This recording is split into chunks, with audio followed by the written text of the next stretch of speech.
Tuan Haji Zabidi dan seluruh keluarga yang sudi menjemput dan memberi laluan kepada saya untuk menyampaikan tazkirah dan juga khutbah Jumaat. Tahniahlah sebab masjid besar. Pasal saya khutbah dulu separuh tu je. Ya. Alhamdulillah. Mudah-mudahan tuan-tuan yang tinggal berdekatan ni sama-samalah kita imarahkan masjid, insya-Allah. Untuk tazkirah pada tengah hari ini di dalam suratul Hasyri, sebelum kita lupa, ni i'tikaf. Suratul Hasyri surah 59 ayat 18. Allah Subhanahu wa taala memperingatkan kepada orang-orang yang beriman. A'udzu billahi minasyaitonir rajim. Ya ayyuhalladzina amanu taqullaha wal tanzur nafsun ma qaddamat lighad wattaqullaha innallaha khabirun bima ta'malun. Shadaqallahul azim. Yang bermaksud,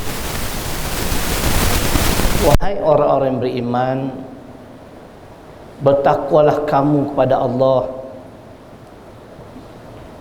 dan hendaklah setiap diri melihat apa yang telah diperbuatkannya untuk hari esok, hari akhirat. Dan bertakwalah kepada Allah, sesungguhnya Allah Subhanahu wa taala itu Maha mengetahui mendalam detail apa yang kita kerjakan. Jadi di dalam ayat yang mulia ini Allah memerintahkan supaya manusia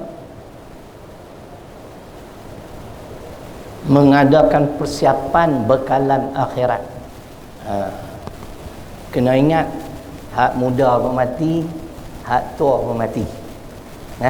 Kadang-kadang dia ingat hak tua nak pergi dulu, tak, muda pergi dulu. Kan? Tapi kalau tak ada bekalan akhirat lah ya. Sebab kita hidup di dunia ni sekali ya tuan-tuan. Ni kita ada jenazah, mudah-mudahan Allah merahmati beliau, bekas imam masjid ni. Jadi kematian ni mana-mana pun saya sebut, kita tak tahu. Kalau Allah kendaki sat lagi duduk tengah sembahyang Jumaat, ada yang kena mati. Idza jaa ajaluhum fala yastakhiruna as-sa'a wa la yastaqdimun. Dalam surah Yunus surah ke-10 ayat 49. Apabila ajal itu datang, kata Allah Subhanahu wa taala, satu saat tidak dilambatkan dan satu saat pun tidak dipercepatkan, tepat pada masa yang dikehendaki oleh Allah. Kita kena ingat, kita hebat macam mana sekalipun, berjaya dalam kehidupan di dunia macam mana sekalipun, kita ada endingnya di kematian. Kullu nafsin bima kullu nafsin dha'iqatul maut thumma ilaina turja'un. Ni pasal sejuk ni, nak baca lain keluar lain kan. Saya cukup suka kalau tembah panas, tak ada aircon, cukup syok. Ilham dia main bertalu-talu, bila sejuk dia cerai sikit kan.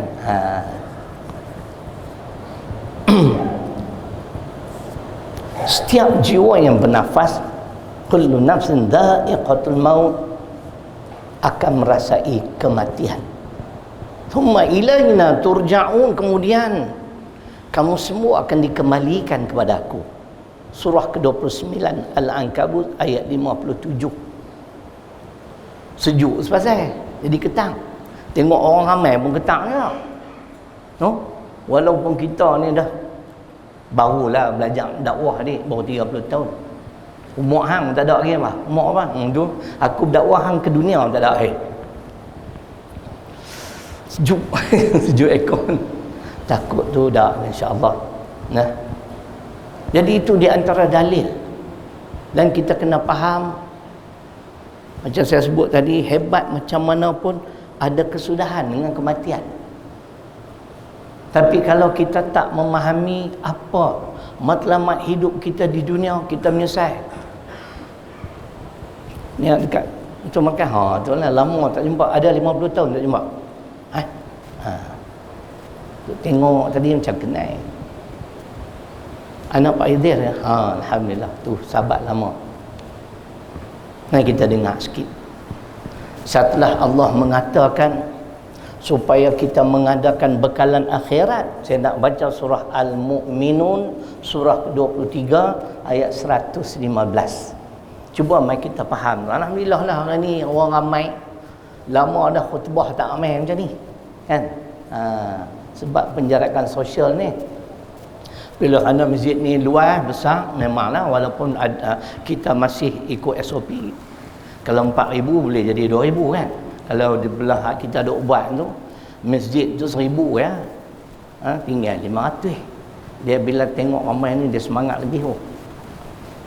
Allah tanya kita, afahasibtum annama khalaqnakum abatha wa annakum ilaina la turja'un. Al-Mu'minun surah ke-23 ayat 115. Tengok elok nah perbahasan hari ni. Khutbah sat lagi tajuk lain pula. Kalau tajuk sama, tu Haji Zabidi kita cerai tak ada modal apa ustaz ni. Lama dah tak main lagi banyak modal. Apakah kamu manusia menyangka aku cipta kamu dengan tidak ada matlamat hidup? Abang kita kan, masya-Allah. Nah, dan kamu juga menyangka kamu tidak akan kembali kepada kami. Memang tuan-tuan, ada manusia jenis ni, kalau tidak Tuhan tak sebut. Pertama, banyak manusia yang menyangka dia mai ke dunia ni sonok-sonok ya. Bang, mai makan minum nikah kahwin mati habis. Pertama.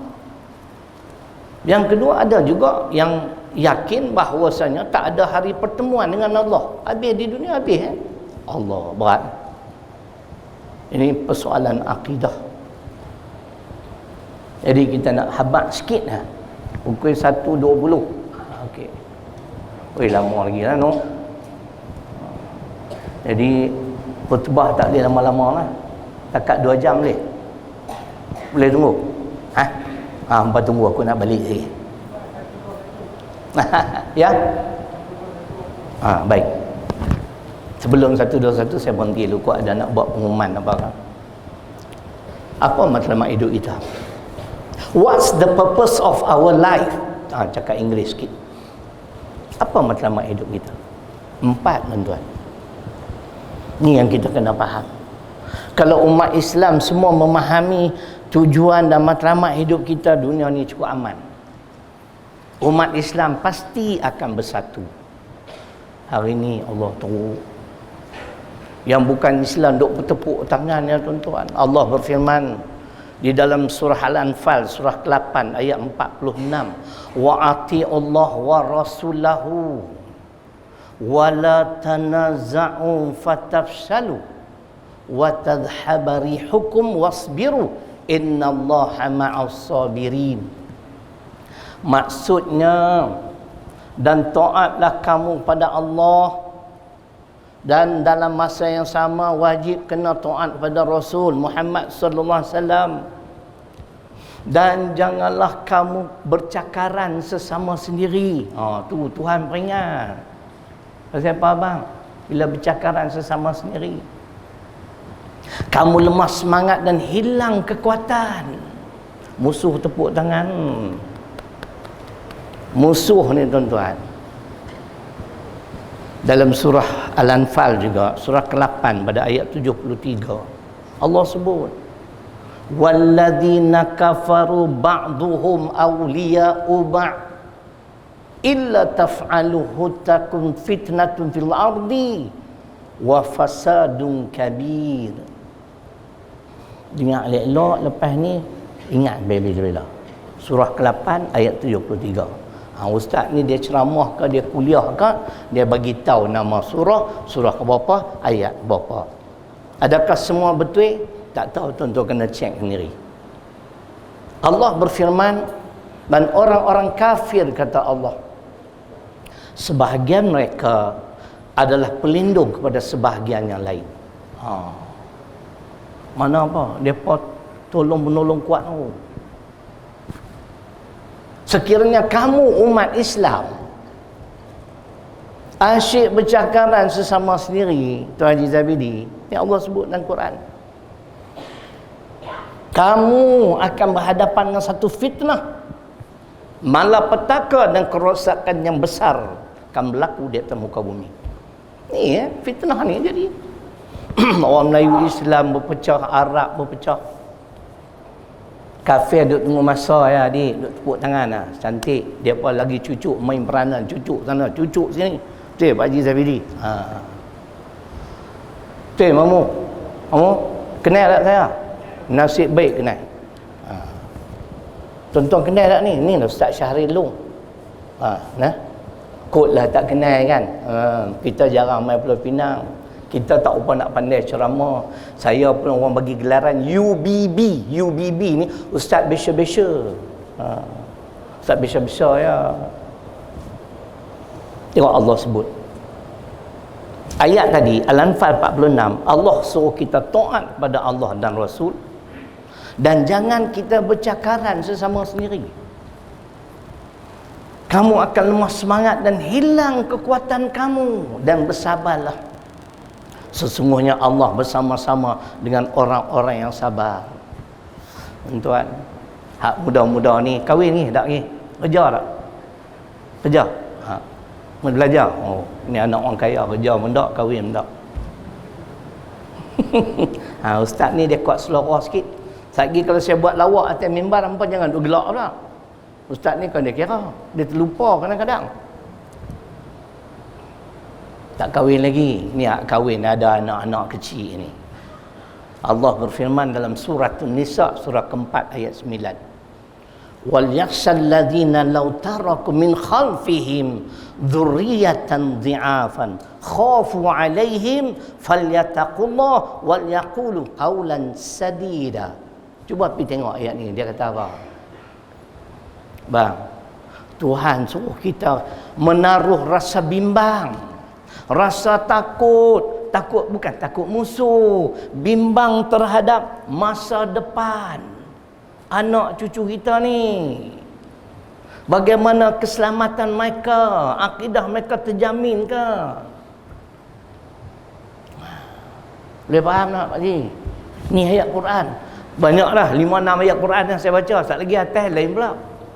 Dengan izin Allah. Hak mana lupa saya tak baca, tuan-tuan bukan tahu. Kan? Itu kelebihan berkhutbah. Bukan baca khutbah, berkhutbah. Kan?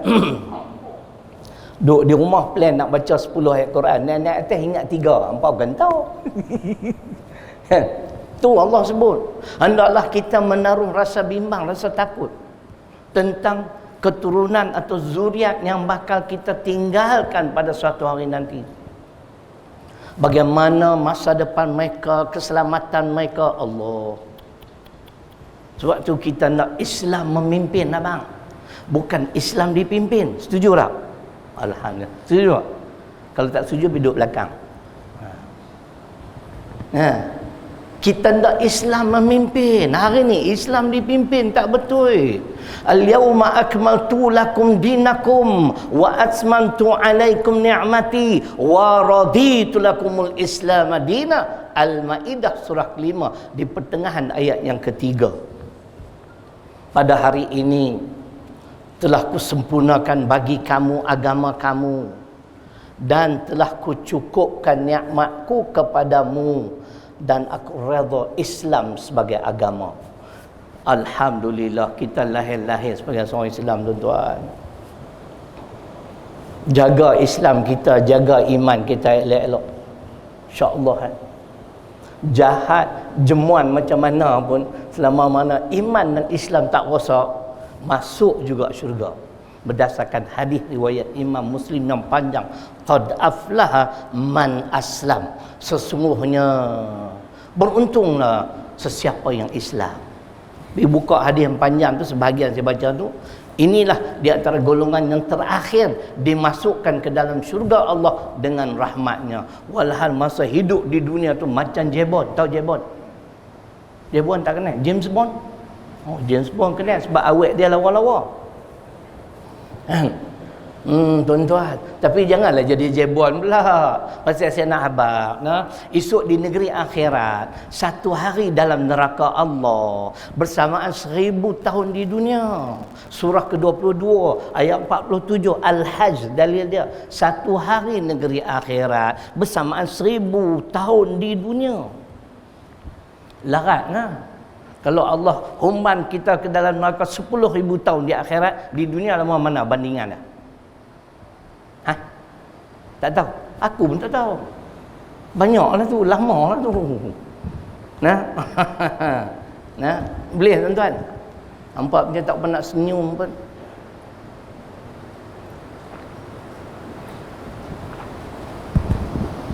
Adik ni malam dengar di balik pulau Oh, dia tak pernah dengar ni. Dia sonok semangat ni, dia main dengar khutbah pula.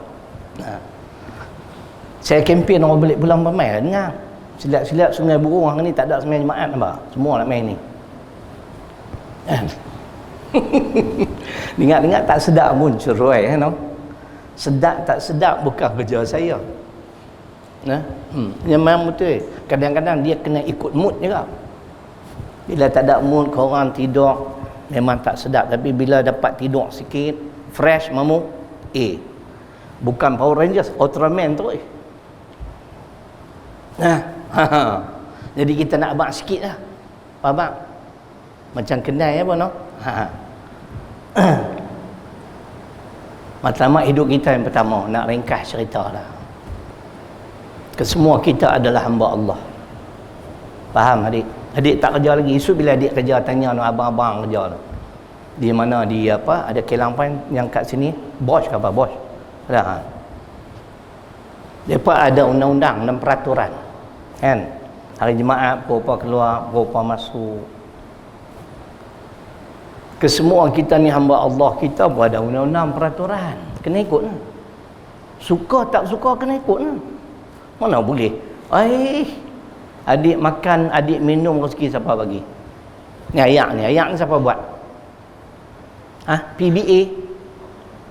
Ingatkan PBA.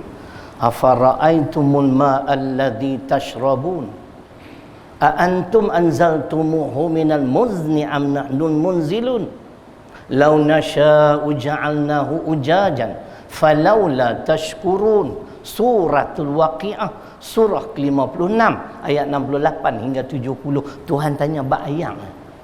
Kau tak tengok ke ayam hampa minum? Ringkasnya Allah kata lebih baik hampa syukurlah. Kalaulah Allah takdirkan air hujan yang turun daripada langit semuanya masin, kita nak makan apa? Dalam surah Ar-Rahman, sebelum Al-Waqi'ah, Ar-Rahman ada 78 ayat. Ayat 19 hingga 21. Marajal bahraini yaltaqiyan bainahuma barzakhul la yabghiyan fabi ayyi ala'i rabbikuma tukadziban. Pernah dengar tak surah ni adik? Aku jadikan dua lautan yang mengalir. Lalu dua lautan tu laut dengan sungai. Lalu kedua-dua lautan ini bertemu di muara ataupun di kuala. Tetapi pertemuan mereka ini Allah sebut ada dinding. La yabghiyan. Hak masin tak masuk ke dalam tawak, tawak tak masuk ke dalam masin. Fabi ayyi ala'i rabbikuma tukadziban. Maka nikmat aku yang mana lagikah yang kamu nak dustakan? Abang pernah dengar surah ni tak? Fabi ayyi ala'i rabbikuma tukadziban. Ustaz nak tanya berapa puluh kali Allah ulang dalam surah ni. Kalau jawab tepat RM1. Berapa puluh kali? 1 saat ni sekarang habis. Nasib baik tak ada jawab. Ingatlah sampai bila-bila 31 kali. Bukan 32, bukan 33. Saya kira 31 kali. Maka nikmatku yang mana lagi kah yang kamu nak dustakan? Allah, aku bagi ke hangpa macam-macam kesihatan, mata terang, badan sihat, rezeki melimpah ruah. La ilaha illallah. Tak taat kat aku lagi, apa cerita ni? Tak mau berpandukan Al-Quran, As-Sunnah lagi, apa ni? Tidak bang? Sedih.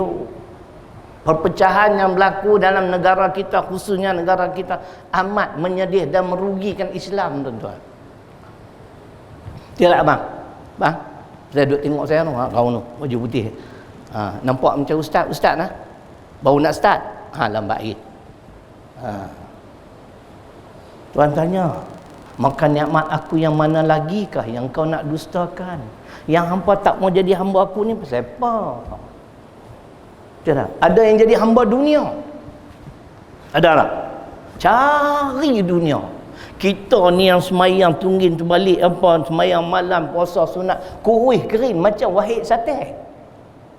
Dia tu semayang dak apa dak tidur, hidup senang. Jangan tertipu. Idza ra'aita Allah yu'til 'abda minad dunya 'ala ma'asihi ma yuhibbu fa inna ma huwa istidrajun. Hadis riwayat Imam Ahmad.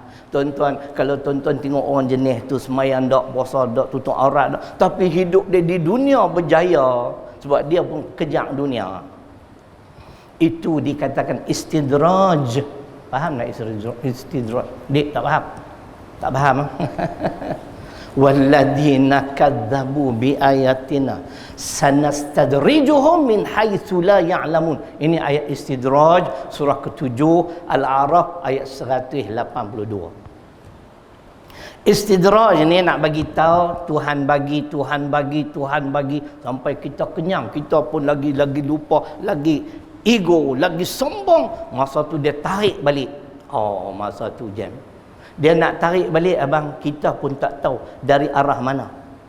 Ada ayat menyokong falamma nasuma dzukiru bih fatahna alaihim abwaba kulli syai' hatta idza farihu bima utu akhadnahum baghtatan fa idzahum mublisun. Surah ke-6 ayat 44 Al-An'am. Ni pun istidraj juga. Duk tengah sonok tu tadi kita main breakfast kat sini lah. Kan? Orang bos. Budak-budak muda abang. Kan? Gelak sonok lah sambil duk makan kokah-kokah orang muda. Kita nak kata pun kita dulu muda macam tu ya. Kan? Sonok tak ada susah hati. Kan? Tak tahu kau dapat gaji lah. Tak ke? Tu hari ni aku nak petik derma, nak dapat apa duit? 3 tabung ni. Nah, duk tengah buat bangunan yang ke-7. 2 tingkat, 12 kelas, 2.2 juta. Kita dah belanja 800,000. Bangunan yang ke-7. Kita ada sekolah rendah, kita ada menengah lelaki dan menengah perempuan. Tak lagi ada flyer, tuan-tuan ambil lah. Account number pun ada kat situ. Kod hari ni tak bawa dek, tak dapat gaji lagi, esok dapat gaji masuk. Niatlah fi sabilillah. Kalau zakat niatlah kita ambil kaedah innamal a'malu binniyat. Hadis Bukhari dan Muslim. Nah, kalau nak wakaf pun niatlah sebagai wakaf. Nak cari tak banyak 1.5 juta lagi. Banyak tak 1.5 juta? Kan? 12 tahun dah sekolah ni tuan-tuan. Pelajar dia 260 orang. Rendah, menengah lelaki, menengah perempuan. Kaki tangan dia, pendidik, staf sokongan, jumlah keseluruhan 63 orang. Ramai tu Haji Zabidi. Ramai Pak Ji. Budak 260 ya. Pekerja 63 orang. Tapi alhamdulillah sampai hari ni masih lagi boleh bayar gaji walaupun PKP hari tu serot dekat 5-6 bulan tak dapat apa. Inilah kerja Allah Taala tuan-tuan. Masya-Allah. Kalau Allah tu miskin, mati lama dah kami ni. Kita mati lama pasal dia kaya. Ghaniyun hamid dalam Quran ada kan? Kaya dan terpuji, kaya. Jadi mai ni bukan mai saja. Lepas ni kita nak pergi pula, habis 3 hari sini kita nak flight, kita pergi Langkawi. Depa suruh saya pergi tangkap ikan duyung banyak sana. Dekat pantai Cenang, hidup-hidup tu ikan tu. Kan? Nak galas orang sekok buat balik pergi kat Empah. Sana pun lama dah, tak pergi dekat 2 tahun dah. Kan? Tapi alhamdulillah saya duk buat live kuliah duha lama dah, 2 tahun. Jadi sumbangan-sumbangan itulah yang banyak membantu. Kalau ada tuan-tuan di sini yang memberi sumbangan melalui kuliah duha tu, saya ucap terima kasih lah. Nah, bangunan 6 dah. Ni yang paling besar projek saya, 2.2 juta. Kita berdaftar dengan Jabatan Agama Islam. Kita integrasi, ada akademik, ada agama dan hafaz Quran. 12 tahun dah saya urus sekolah ni, dah hampir 130 orang dah yang hafaz Quran. Puluhan bekas pelajar kami kini berada di universiti di seluruh negara, termasuk luar negara. Boleh sikit info lah kan. Saya duk ingat sekolah ni main hafal Quran lah, tak mau. Saya mau sekolah dari awal lagi. Saya punya cita-cita nak bagi pelajar-pelajar ni dia versatile, serba boleh. Boleh bahasa Arab, boleh bahasa Inggeris, kuasai ayat Quran, hadis, boleh berceramah, jadi engineer. Bukan semua nak suruh jadi ustaz. Saya pun dulu banker, tuan-tuan. I was a banker before for 16 years. 16 tahun. Kan? Tak ada pelik. Ini semua kerja Allah Ta'ala. Allah nak bagi jadi apa pun boleh. Nak bagi jadi jebon sekelip mata pun boleh. Nah, luruh janggut-janggut jadi jebon. Bukan abang, tempat lain lah. Tu cerita dia. Nah, kita hanya berdoa. Ikhtiar usaha kena ada. Kan? Macam vaksin lah. Di Malaysia syok berkeli pasal vaksin ni tak habis-habis. Ustaz berdarah atau mau ambil vaksin dia letih. Kan? Depa makan habatus sauda, makan olive oil, itu ikhtiar depa. Depa ikhtiar ke apa? Bukan kata depa tak ni. Kita tak boleh macam ni berpeluk tubuh. Tak apalah kalau takdir nak kena tak boleh dalam Islam. Maryam, ibu kepada Nabi Isa alaihi salam, dia mendongak ke pokok tamar tu, dia teringin nak makan buah tamar. Kan? Allah ilhamkan kepada Maryam, goncang pokok tu, mana-mana buah yang masuk akan jatuh. Surah ke-19 ayat 25. Itu di antara dalil ikhtiar usaha adalah wajib. Tak boleh kita serah pada takdir. Pak Haji Zabidi tahukah apa yang Allah takdirkan ke atas diri Pak Haji? Dia tak? Ikhtiar usaha kena. Kan? Jadi kembali pada tadi, kalau kita tengok orang tu berjaya sedangkan dia tak taat kepada Allah, itu dikatakan, dinamakan istidraj. Saya nak seru diri saya, kita semua, mai kita kembali menjadi hamba Allah sebagaimana yang Allah firmankan dalam surah Al-Baqarah pada ayat 21, ya ayyuhan nas u'budu rabbakumul ladzi khalaqakum walladzina min qablikum la'allakum tattaqun. Wahai manusia, sembahlah Tuhanmu. Sembah makna taat. Tuhan yang mencipta kamu dan orang-orang sebelum kamu. Mudah-mudahan kamu tergolong di dalam golongan hamba-hambaku yang bertakwa. Allah firmankan lagi dalam surah Az-Zariyat, surah ke-51 pada ayat 56. Wa ma khalaqatul jinna wal insa illa liya'budun. Semua orang tahu ayat ni. Dan tidaklah kami, kata Allah, ciptakan jin dan manusia melainkan supaya jin dan manusia menyembah Allah. Sembah makna taat. Faham? Jangan keliru nak. Dia ada 3 macam ketaatan. Taat kepada Allah mutlak, suka tak suka kena ikut. Taat kepada Nabi sallallahu alaihi wasallam mutlak, suka tak suka kena terima, kena ikut. Tapi taat kepada makhluk dah. Dalil Quran surah An-Nisa surah ke-4 ayat 59. Ya ayyuhalladzina amanu atiiullah wa atiiur rasul wa ulil amri minkum. Cuba tuan-tuan tengok perkataan taat, ati'u itu makna taat, hanya disandarkan kepada perkataan Allah dan Rasul saja. Ulil amri tak ada. Pemimpin tak ada. Mak bapak pun tak. La ta'ata li makhluqin fi maksiatillah ya azza wa jal. Hadis sahih riwayat Imam Ahmad. Ingat taat mutlak Allah dan Rasul je. Ibu bapa pemimpin tak mutlak. Kalau mak pak gelong kita nak ikut tak? Nak ikut. Cuba buka dalam surah Luqman. Surah ke-31 ayat 14 15. Kisah siapa? Kisah Sa'ad Abi Waqqas. Dia masuk Islam. Mak dia bukan Islam. Mak dia ajak kembali ke agama nenek moyang. Dia tak tinggalkan Islam sampai bila-bila. Dia tak taat kat mak dia. Mak kita pun tahu, mak bapak ni kita wajib kena taat. Tapi dalam perkara ma'ruf saja, innama ta'atu fil ma'rufi, hadis riwayat Imam Muslim. Benar baik ya? Apatah lagi pemimpin. Boleh cakap politik sikit leh. Cik, dia buat itu. Dia buat itu nak kena aku bukan. Tak kena Kalau cakap ada sandaran Quran hadis nak kena. Macam mana? Kan? Dia pun kena bukti dulu dalam Islam, tuan-tuan. Surah Al-Baqarah mengajar kita pada ayat 111. Qul hatu burhanakum in kuntum sadiqin. Bring your proof if you are truthful. Sekiranya benar apa yang kamu dakwah. Ustaz ni bawa ajaran sesat, buktikan. Sebab tu dari ayat ni Mak Saleh ambil buat English common law. Undang-undang barat menyebut one is innocent until proven guilty. Seseorang itu tidak bersalah selagi mana tidak dibuktikan kesalahannya. Faham abang? Kalau kita cakap ada sandaran Al-Quran dan hadis, dosa bimbang. Walaupun saya baru belajar dakwah baru 30 tahun.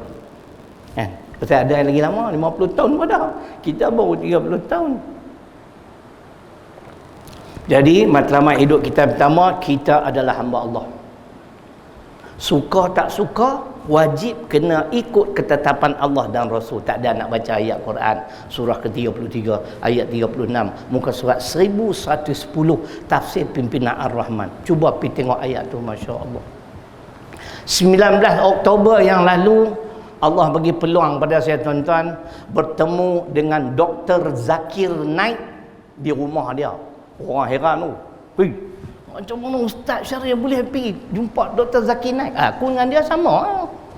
Dia boleh ingat Quran, aku pun boleh ingat Quran. Satu geng, satu kapal. Kan? Tapi memang dia hebat. Saya pergi tanya satu soalan sebab dia sibuk. Habis-habis soalan saya tu, on the spot dia jawab. The answer is in chapter 41 verse 53, dan dia pun baca ayat tu. Macam komputer berlambat tadi, nak buka nak tunggu tu lambat. Dia hadiah pula kat saya pula. Minyak ud, tahu minyak ud? Dia rupanya dia minat minyak ud. Saya sekali order sampai 3-400 botol Siapa berziarah dia, tapi nak ziarah dia bukan semua orang dia terima. Baik. Jadi matlamat hidup kita adalah hamba. Suka tak suka, kena ikut ketetapan Allah dan Rasul. Dalil Quran Al-Ahzab surah ke-33 ayat 36. Yang kedua, kita ni adalah khalifah. Tak ada nak urai Khalifah, wa in qala rabbuka lil malaika inni ja'ilun fil ardi khalifah. Al-Baqarah ayat 30. Tuan-tuan buka tafsir pimpinan Ar-Rahman, ayat saya baca, cetakan Rumi muka surat 16. Khalifah ialah seorang yang dipertanggungjawabkan oleh Allah untuk mengatur kehidupan manusia di bumi berdasarkan wahyi dan syariat Islam. Siapa-siapa yang jadi pemimpin, apatah lagi yang jadi pemimpin, itu di antara tanggungjawab pemimpin. Tak boleh buat undang-undang sendiri. Nak jadi syirik senang ya. Nak terbatal iman dan Islam mudah ya. Tak payah tukar agama. Terima undang-undang ciptaan manusia, tolak undang-undang Islam, batal iman dan Islam. Dalil Quran At-Taubah surah ke-9 ayat 31. Dalil hadis riwayat Imam Tirmizi dan Imam Ahmad, semua dah. Itu lain kali lah. Yang ketiga, matlamat hidup kita yang ketiga. Ayat ni yang tadi saya mukadimah tadi, surah Al-Hasyri ayat 18. Apa dia mahu? Bekalan akhirat yang kita nak bawa balik, yang dinamakan amal soleh. Hak muda, hak tua. Saya tak tahu kan muda ke tua, rambut tak putih kan, no? Boleh tahan ni. Agak-agak umur saya berapa? 37 apa, no? Baru-baru ni hari lahir saya, hampa tak hantar per WhatsApp happy birthday to you Ustaz. 10-12 tahun depan lah Haji Zabidi. 10 bulan 12 yang lupa lah. Kalau saya tak bawa balik bekalan akhirat, saya akan menyesal tuan-tuan. Apa dia amal soleh? Amal soleh mula-mula kena tengok ayat Quran surah An-Naml surah ke-27 di pertengahan ayat 19. Amal soleh ialah wa an a'mala solehan tardah. Amal soleh amal yang Allah redha. Macam mana kita nak tahu Allah redha atau tidak amal yang kita buat? Yang ni kena tengok hadis Imam Muslim dalam kitab tafsir Ibnu Katsir surah Al-Baqarah ayat 111 112 ada hadis ni. Man amila amalan laisa alaihi amruna fa huwa raddun. Sesiapa yang amalannya, kata Nabi sallallahu alaihi wasallam, tidak selaras sebagaimana yang aku ajar, amalan itu ditolak. Ibnu Katsir rahimahullahu taala mensyarahkan hadis Muslim ini dengan meletakkan dua syarat. Dengar elok, jangan keliru. Nak tahu amalan kita amal soleh ke tidak, mesti ada dua syarat. Pertama, ikhlas. Yang kedua, amalan kita menepati syarak, menepati tuntutan Al-Quran dan As-Sunnah. Ada dua baru jadi amal soleh. Apa saja kita buat, pertama mesti ikhlas. Berdakwah ke, mendengar mengaji ke, berjuang ke. Kalau dah ikhlas, cantik dah abang. Menepati syarak nak, menepati syarak. Sebab tu ada sahabat Nabi yang terbunuh dalam peperangan, dia tak syahid. Nabi kata dia bukan syahid sebab dia tak ikhlas, dia berjuang kerana dia nak tunjuk berani. Ikhlas dan menepati syarak baru dikatakan amal soleh. Buat apa pun dua ni. Kalau tidak, esok di akhirat dalam surah Al-Furqan surah ke-25 ayat 23 Allah menjelaskan wa qadimna ila ma amilu min amalin faja'alnahu haba'an manthura, dan kami perlihatkan semula, kata Allah, amal-amal kebaikan yang mereka pernah kerjakan dulu, tetapi malangnya abang, amalan itu umpama debu yang berterbangan, tak diterima, tak dapat ganjaran pahala, tak diterima sebagai amal soleh. Amal soleh mesti ikhlas dan mesti amalan itu menepati syarak, tidak bercanggah dengan Al-Quran dan As-Sunnah. Yang tu panjanglah ni kali, akhir sekali yang keempat. Matlamat hidup kita bang, matlamat. Utamakan akhirat. Tapi jangan lupa habuan dunia. Boleh ambil dunia, boleh. Islam tak pernah halang pun. Siapa nak jadi kaya, kaya, tapi kena keluar zakat, banyak bersedekah. Bukan tak boleh. Tapi utamakan akhirat. Mana dari Quran surah Al-Qasas surah ke-28 ayat 77. Wa bataghi fima atakallahu darul akhirah wala tansa nasibaka minad dunya. Jelas Tuhan sebut, dengan kurniaanku, kata Allah, carilah untuk kebaikan, kesenangan, berkekalannya di negeri akhirat. Tetapi jangan lupa habuan kamu di dunia. Kan? Ustaz berdakwah kena ada handphone juga. Kan? Tapi tak payah canggih lah. Vivo sudahlah 600. Ni pun kukar peti pakai semua. Kan? Tak ada pun tak boleh juga walaupun dunia. Kan? Jadi makna itulah matlamat hidup kita. Jadi sekadar itulah, insya-Allah. Mudah-mudahan memberi manfaat kepada kita bersama. Khutbah ni nak baca tajuk apa? Sehari di atas baru saya abang. Habang lari yang berapa lari balik lah. Kan? Bimbang juga, bukan boleh percaya. Hampa ni bukan berani sangat. Saya insya-Allah saya tak takut. Insya-Allah mudah-mudahan memberi manfaat kepada kita bersama. Jangan lupa tabung ada 3 tempat, ada flyer. Tolonglah sikit-sikit, banyak RM1 pun tak apa dah. Mudah-mudahan dapat membantu kami ni bangunan yang ke-7 ni, insya-Allah. Aku lu qauli hadza wa astaghfirullahaladzim li wa lakum. Assalamualaikum warahmatullahi wabarakatuh.